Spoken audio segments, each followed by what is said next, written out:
হামের রোগীদের ক্ষেত্রে উপসর্গটা কিন্তু প্রথম দিকে অন্যান্য সব ভাইরাস জ্বরের মতোই, অনেক ভাইরাস জ্বরের মতোই হয়। যেমন হাই গ্রেড ফিভার, মানে উচ্চ গ্রেডের জ্বর আসে, সাথে অত তার রানি নোজ, দেখা যাচ্ছে আমাদের নাক দিয়ে সর্দি পড়া, কাশি, চোখ লাল হয়ে যাওয়া, এই সমস্যাগুলো নিয়ে আসে। এগুলো অনেক ভাইরাস জ্বরেরই উপসর্গ। পরবর্তীতে জ্বর আসার 3 থেকে 4 দিন পরে গিয়ে দেখা যায় যে শরীরে একটা হামের, যেটাকে আমরা শরীরে হামের র্যাশ বলি, যেটা সবাই চিনে, সেটা অ্যাপিয়ার করে।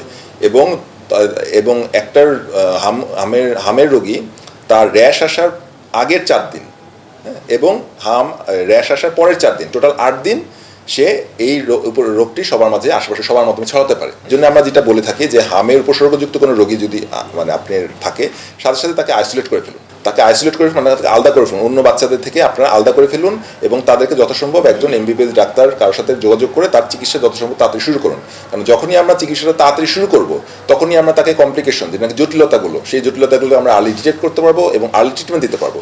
যত তাড়াতাড়ি আমরা কমপ্লিকেশনগুলো ট্রিটমেন্ট শুরু করতে পারবো, তত তাড়াতাড়ি এইগুলোকে আরও ক্রিটিক্যাল অবস্থা, মানে আইসিইউর প্রয়োজন বা ভেন্টিলেশনের প্রয়োজন অবশ্যই কমে আসবে।